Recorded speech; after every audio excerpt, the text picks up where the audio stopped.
ತಪ್ಪಿಸಿಕೊಳ್ಳಲು ಒಳ್ಳೆ ಸಮಯ ಸಿಕ್ಕಿಬಿಟ್ಟಿದೆ. ಹೇಗೂ ನನ್ನ ಮಾವ ಶಿವಣ್ಣ ಒಳಗಡೆ ಊಟಕ್ಕೆ ಹೋಗಿದ್ದಾನೆ. ನನ್ನ ಗಂಡ ಸಂತೆ ತರೋದಕ್ಕೆ ಪೇಟೆಗೆ ಹೋಗಿದ್ದಾರೆ. ಅವರ ಬರುವಷ್ಟರಲ್ಲಿ ನಾನೊಂದು ಕುಟಲ ನಾಟಕವನ್ನು ನಟಿಸಿ ಅಣ್ಣ ತಮ್ಮಂದರ ಮಧ್ಯೆ ಕಲಹದ ಬೆಂಕಿಯನ್ನು ಎಬ್ಬಿಸಿ ಹೊರ ತಪ್ಪುವೆ ಶಿವಣ್ಣನನ್ನ. ಅಯ್ಯೋ ಅಮ್ಮ, ನಾನೆಲ್ಲವೋ, ಅಯ್ಯೋ ಅಮ್ಮ.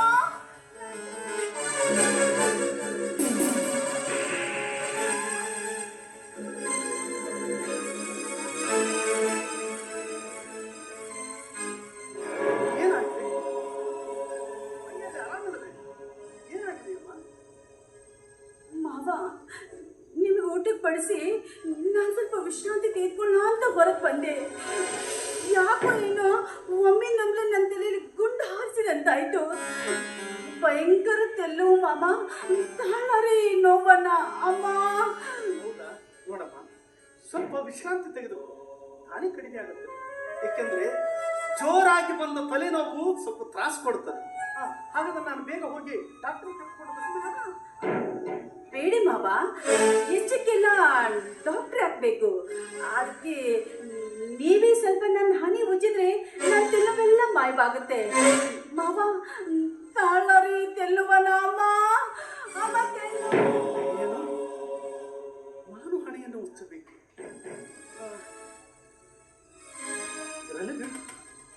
ತಮ್ಮನ ಮಡದಿ ಎಂದರೆ ಮಗಳ ಸಮಾನವಲ್ಲ.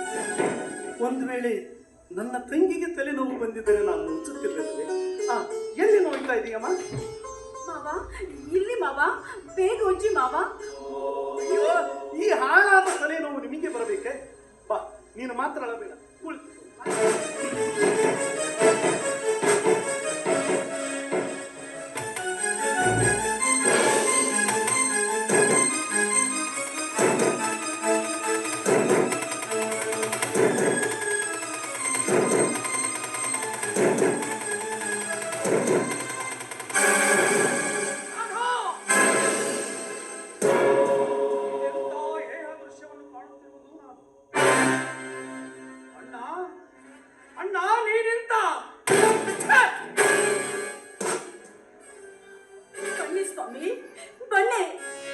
ಬಂದು ನೋಡಿ ನಿಮ್ಮಣ್ಣ ಮಾಡುವ ಹೊರಸ ಕೆಲಸವನ್ನ. ಈ ಸಮಯದಲ್ಲಿ ನೀವು ಬರ್ದ ಹೋಗಿದ್ರೆ ನನ್ನ ಶೀಲ. ಹಾಕೋ ಶಬ್ದವನ್ನು, ನಿಜ ಹೇಳಿ ಈಗ ನಡೆದ ಕಾರಣವನ್ನು. ಈಗ ಏಕೆ ಅರ್ಥವೇ ರಹಿತನಾಗಿ ಮಾತನಾಡುತ್ತಿದ್ದೆ? ಈಗ ಕಾರಣ ಹೇಳಲು ಈಗ ನಡೆದಿರುವುದಾದರೂ ಏನು ಈ ಮನೆಯಲ್ಲಿ? ನೋಡಲಾರದ ದೃಶ್ಯವನ್ನು ನನ್ನ ಕಣ್ಣಾರ ನಾನೇ ಕಂಡ ಮೇಲೆ ಮತ್ತೇನು ಬೇಕು ಸಾಕ್ಷಿ? ಹತ್ತು ಮುಚ್ಚಿ ಆಡುವ ಈ ನಿಮ್ಮ ಕಾಮದಾಟ ಈ ಮನೆಯಲ್ಲಿ.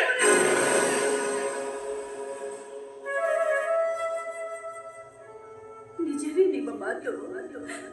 ನೀವು ಮನೇಲಿದ್ದಾಗ ಈ ನಿಮ್ಮ ಮನೆಯವರು ನನ್ನನ್ನು ಆಗಾಗ ಪೀಡಿಸ್ತಾನೆ ಇದ್ರು. ಅಣ್ಣ ತಮ್ಮಂದರ ಮಧ್ಯೆ ಈ ಕಲಹ ಹಚ್ಚಬಾರ್ದು ಅಂತ ನಾನು ಸುಮ್ಮನೆ ಇದ್ದೆ. ಆದ್ರೆ ಇವತ್ತು ನಿಮ್ಮ ಅಣ್ಣನವರು ನನಗೆ ಮೋಸ ಮಾಡ್ಬಿಟ್ರೆ.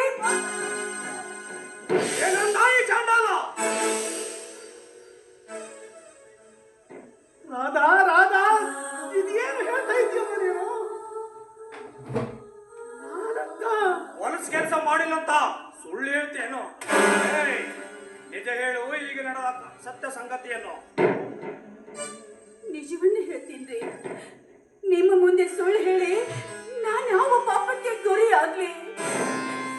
ನೀವು ಪೇಟೆಗೆ ಹೋದ ತಕ್ಷಣ ನಿಮ್ಮ ಮನೆಯವರು ಊಟಕ್ಕೆ ಬಂದ್ರು. ಊಟ ಮಾಡಿ ಬಂದು ನನಗೇನಾದ್ರೂ ಗೊತ್ತಾ? ಏನಂದಾಯಿ ಚಾಂಡಾಲ?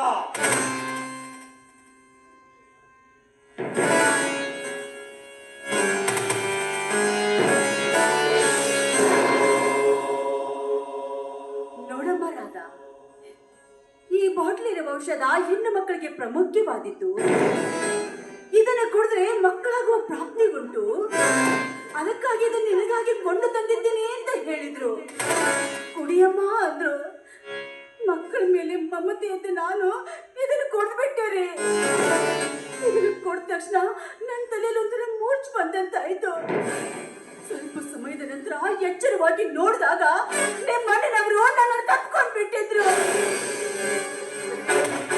ಇದರಲ್ಲಿ ನಂದೇನು ತಪ್ಪಿಲ್ಲರೆ. ನನ್ನ ತಪ್ಪು ರಾಧಾ ರಾಧಾ, ಅದೆಂತಹ ಅದ್ಭುತವಾದ ನಾಟಕವನ್ನು ರಚಿಸಿದೆಯಪ್ಪ. ಯಾರು ಯಾರು ಅಭಿನಯಿಸಲಾರದ ಕೂಟಕ್ಕುಹಕ ನಾಟಕವನ್ನೇ ರಚಿಸಿ ಈ ನಿನ್ನ ಮಾವನನ್ನು ಕೆಟ್ಟವನನ್ನಾಗಿ ಮಾಡಿಬಿಟ್ಟೆ. ಮಾಡಲಾರದ ದೃಶ್ಯವನ್ನು ಓಹೋ, ಬಾರು ಶ್ರೀಕೃಷ್ಣ ಪರಮಾತ್ಮನ ಮೊಮ್ಮಗ ನೀನು.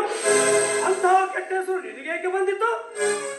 ಮಾಡೋದೆಲ್ಲ ಹೊಲಸು ಕೆಲಸ ಮಾಡಿ ಮೇಲೆ ಕಂಡಿನ ನಾಟಕ ಬೇರೆ. ಇಂಥ ಹೇಗೆ ಕೃತ್ಯ ಕೇಳ್ತೇನೆಂದು ನಾನು ಕನಸು ಮನಸ್ಸಿನಲ್ಲಿ ಆದ್ರೆ ಆದ್ರೆ ಇಂದು ಒಡಹುಟ್ಟಿದ ತಮ್ಮನ ಸಂಸಾರದಲ್ಲಿ ವಿಷ ಬೆರೆಸಿ ಬಿಟ್ಟಿಯಲ್ಲ. ತಮ್ಮನ ಹೆಂಡತಿ ಎಂಬ ಮಮಕಾರವ ಬರಬಾರದೇ ನಿನ್ನ ಆತ್ಮದಲ್ಲಿ. ಎಂಥ ಹೊಲಸು ಕೆಲಸ ಮಾಡಿಬಿಟ್ಟಿಯಣ್ಣ, ಎಂಥ ಹೊಲಸು ಕೆಲಸ ಮಾಡಿಬಿಟ್ಟಿಯಣ್ಣ. ನಿನ್ನಂತ ಅಣ್ಣನಿಗೆ ಕಾಮಕನಿಗೆ ಅಣ್ಣ ಎಂದು ಕರೆಯಲು ನನಗೆ ನಾಚಿಕೆ ಆಗುತ್ತದೆ. ನಿಜ ತಮ್ಮ, ನಿಜ. ಪ್ರತ್ಯಕ್ಷ ಕಂಡರೂ ಪ್ರಮಾಣಿಸಿ ನೋಡಬೇಕಂತೆ. ಕತ್ತು ಮುಚ್ಚಿ ಹಾಲು ಕುಡಿಯುವ ಬೆಕ್ಕು ಮನೆಯ ಒಡೆಯ ಬಂದು ನೋಡುತ್ತಾ ನಿಂತಾಗ ಅದು ಮನೆಯ ಬೆಕ್ಕಾಗಿದ್ದರೆ ಮಾತ್ರ ಅಲ್ಲಿರುತ್ತದೆ. ಆದರೆ ಕದ್ದು ಹಾಲು ಕುಡಿಯುವ ಕಳ್ಳ ಬೆಕ್ಕಾಗಿದ್ದರೆ ಅದು ಮನೆಯ ಒಡೆಯನನ್ನು ಕಂಡ ತಕ್ಷಣ ಓಡಿ ಹೋಗುತ್ತದೆ, ಓಡಿ ಹೋಗುತ್ತದೆ. ಇಷ್ಟಾದರೂ ಇದಾದರೂ ನಿನಗೆ ಏಕೆ ಅರ್ಥವಾಗಬಾರದು? ನೋಡ್ರಿ ನೋಡಿ, ತಾವೇ ಒಡೆದು ಹೇಳ್ತಾ ಇದ್ದಾರೆ ಅಡವಿ ಬೆಕ್ಕು ಎಂದು. ಅಡವಿ ಬೆಕ್ಕಿಗೆ ಸುಡುವ ಹಾಲಾದ್ರೇನು, ಕೊಟ್ಟ ಹಾಲಾದ್ರೇನು? ಕುಡಿದು ಪಾರಾಗುವುದೇ ಈ ಬೆಕ್ಕಿನ ಕೆಲಸ.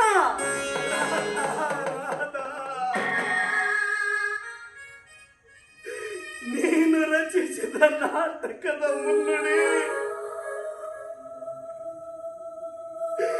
ನನಗೆ ಅರ್ಥವಾಯಿತಮ್ಮ, ನನಗೆ ಅರ್ಥವಾಯಿತು.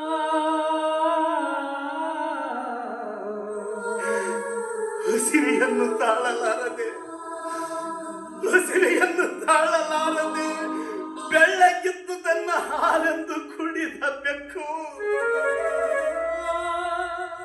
ನಂತರ ಅದಕ್ಕೆ ನಾಲಿಗೆ ಚುರುಗುಟ್ಟಿ ಹೊಟ್ಟೆಗೆ ಬೆಂಕಿ ಬಿದ್ದಾಗ ಅದಕ್ಕೆ ಅರ್ಥವಾಗುತ್ತದೆ, ಅಯ್ಯೋ ನಾನು ಕುಡಿಯುತ್ತಿದ್ದು ಹಾಲಲ್ಲ, ಸುಣ್ಣದ ನೀರೆಂದು.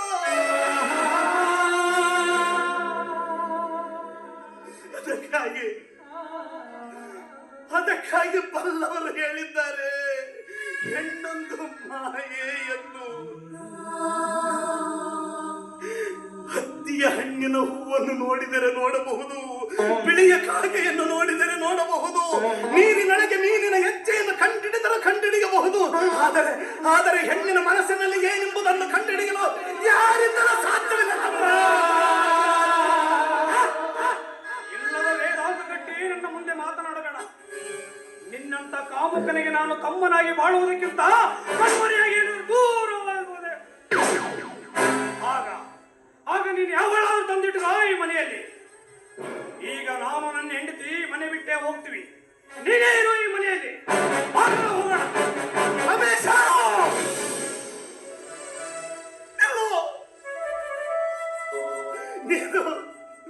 ನೀನು ಈ ಮನೆಯಿಂದ ಒಂದು ಹೆಜ್ಜೆ ಕಾಲು ಕಿತ್ತಿದರೆ ನಿನಗೆ ನನ್ನ ಹತ್ಯೆ ಆಗಿದೆ.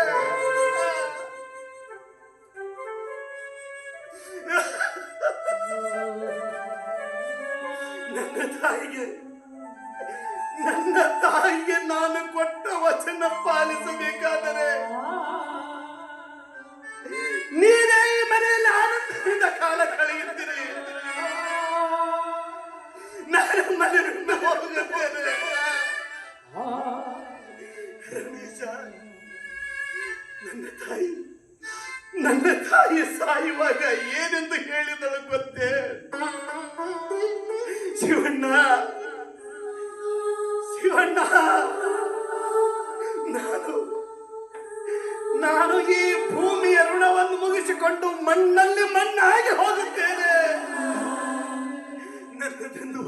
ಪಾಲಿಸು. ನಿನ್ನ ಕಿರಿಯ ತಮ್ಮನಾದ ರಮೇಶ, ನಿನ್ನ ತಂಗಿಯಾದ ಜ್ಯೋತಿಯನ್ನು ನಿನ್ನ ಹುಡಿಯೊಳಗೆ ಹಾಕುತ್ತೇನೆ. ಅವರ ಸಂಪೂರ್ಣ ಜವಾಬ್ದಾರಿ ನಿನ್ನ ಮೇಲೆ ಇರುತ್ತದೆ. ಆದರೆ ಏನು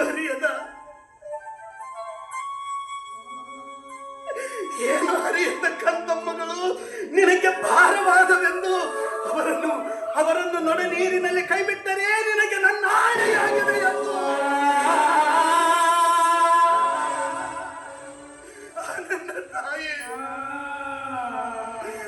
ನನ್ನ ತಾಯಿ ನನ್ನ ವಚನವನ್ನು ಪಡೆದುಕೊಂಡು ಸತ್ತು ಹೋದಳು.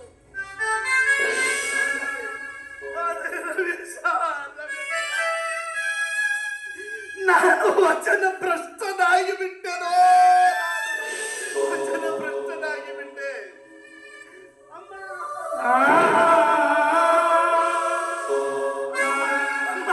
ನಿನ್ನ ವಚನವನ್ನು ಪಾಲಿಸದ, ನಿನ್ನ ವಚನವನ್ನು ಪಾಲಿಸಲಾಗದ ಈ ನಿನ್ನ ಮಗನನ್ನು ಕ್ಷಮಿಸಿಬಿಡು ತಾಯಿ. ನಿನಗೆ ಗೊತ್ತು, ನನಗೆ ಚೆನ್ನಾಗಿ ಗೊತ್ತು. ಇಂಥ ಸಮಯದಲ್ಲಿ ತಾಯಿಯನ್ನು ನೆನೆಸಿಕೊಂಡರೆ ಅಪ್ಪನವನ ಕರವಾದೆಂದು ಕಣ್ಣೀರಾಕುವ ನಾಟಕ ಮಾಡಬೇಡ. ನೋಡು, ಇನ್ಮೇಲೆ ಈ ಮನೆಯಲ್ಲಿ ನೀನಿರ್ಬೇಕೊಂದು, ಇಲ್ಲ ನಾನು ನನ್ನ ಹೆಂಡತಿ ಇರಬೇಕೊಂದು. ಇದರಲ್ಲಿ ಯಾವ್ದಾದ್ರು ಒಂದು ತೀರ್ಮಾನ ಆಗಲೇಬೇಕಿವ. ರಮೇಶ, ರಮೇಶ, ರಮೇಶ, ಬರಲಿ. ಏನು ಹೇಳಿದೆ? ನಾನು ನಾಟಕ ಮಾಡುತ್ತಿದ್ದೇನೆ. ನಿನ್ನ ತಾಯಿ, ನಮ್ಮ ತಾಯಿ ತನ್ನ ಎದೆಯಿಂದ ನನ್ನ ಎದೆಗೆ ನಿಮ್ಮನ್ನು ಅಪ್ಪಿಸಿ ಹೋದಾಗ ನಿಮಗೆ ತುತ್ತು ಮಾಡಿ ಉಣಿಸಿ ತಿನಿಸಿ ಬೆಳೆಸಿದ್ದು ಅದು ನಾಟಕವಾಯಿತೇನೋ?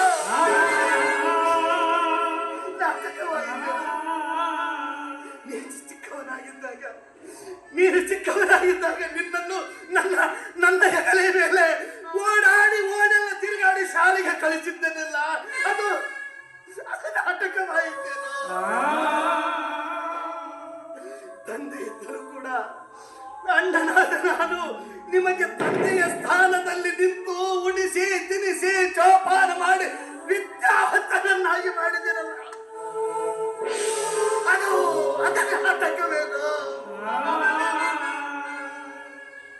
ಈ ನಿಮ್ಮ ಭೂಮಿ, ಈ ಮನೆ ಆ ಧನಿಕರ ಧರ್ಮರಾಜನ ಕೈಯೊಳಗೆ ಸಿಕ್ಕಿತ್ತಲ್ಲ, ಅದನ್ನು ನಿಮಗೆ ಬಿಡಿಸಿಕೊಟ್ಟು ನಿಮಗೆ ಒಪ್ಪಿಸಿದನಲ್ಲ, ಅದು ನಾಟಕವಾಯಿತೇನೋ?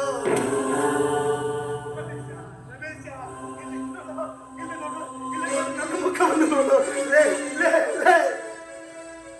ತಮ್ಮನ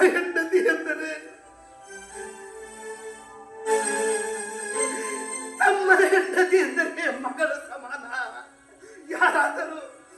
ಯಾರಾದರೂ ಮಗಳೊಂದಿಗೆ ಕಾಮನ ಆಟ ಆಡುವರೇನೋ?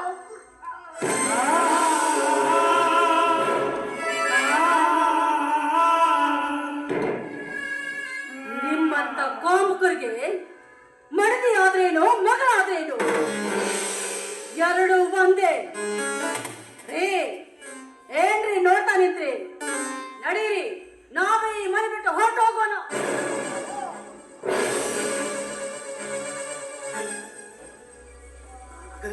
ಹೇಳಿಲ್ಲವೇ? ನಾನು ಆಗಲೇ ನಿನಗೆ ಹೇಳಿಲ್ವೇ? ನೀವೇ ಈ ಮನೆಯಲ್ಲಿ ನಾವೇ ಮನೆ ಬಿಟ್ಟು ಹೋಗುತ್ತೇನೆ ಎಂದು. ನಾನೇ ಮನೆ ಬಿಟ್ಟು ರಮೇಶ,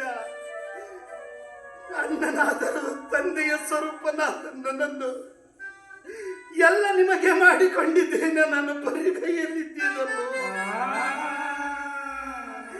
ತಂದೆಯ ಸ್ವರೂಪದಾದ ನನ್ನನ್ನು ಈ ಬಣ್ಣದ ಚಿಟ್ಟಿಯಂತ ಕೇಟಕದ ಮಾತು ಕೇಳಿ ನನ್ನನ್ನು ಈ ಮನೆಯಿಂದ ಹೊರಗೆ ಹಾಕುತ್ತಿದೆಯಲ್ಲ, ಮುಂದೆ ನನಗೆ ಬಂದ ಸ್ಥಿತಿ ನಿನಗೆ ಮುಂದೆ ಯಾವುದಾದರೂ ಗಂಧಾಂತರವನ್ನು ತಂದು ನಿನ್ನನ್ನು ಮನೆಯಿಂದ ಹೊರ ಹಾಕುತ್ತಾಳೆ ಮಹಾಮಾರಿ. ಆಗ ನೀನು ಅಡವಿ ಪಾಲಾಗುತ್ತೀಯ.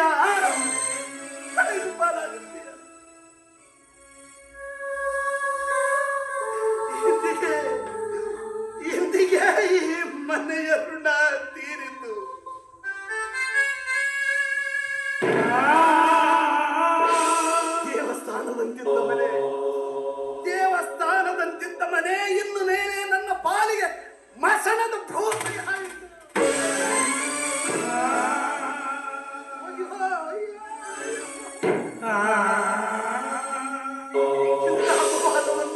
ಇಂಥ ಅಪವಾದವನ್ನು ಹೊತ್ತು ಹೋಗುವುದಕ್ಕಿಂತ ಕೈಯಾರಿ ಒಂದಿಷ್ಟು ವಿಷ ಕೊಟ್ಟು ಬಿಟ್ಟಿದ್ದರೆ ಸತ್ತೆಯಲ್ಲೇ ಪ್ರಾಣ ಬಿಡುತ್ತಿದ್ದೇನಲ್ಲೋ. ಬರ್ತೇನೆ ಬರ್ತೇನೆ, ನೀವೇ ಹಾಯಾಗಿರಿ ರಮೇಶ. ಮಾಡಿದ ಮೋಸಕ್ಕೆ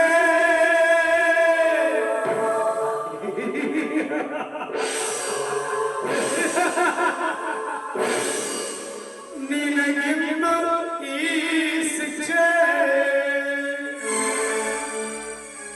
ವಿಧಿಯವರಿಗೆ ಯಾರು ಮಾಡಿದ ಮೋಸಕ್ಕೆ ನಾನು ಯಾರು ಮಾಡಿದ ಮೋಸಕ್ಕೆ ನಾನು ನಿನಗಿಂದು ಈ ಶಿಕ್ಷೆ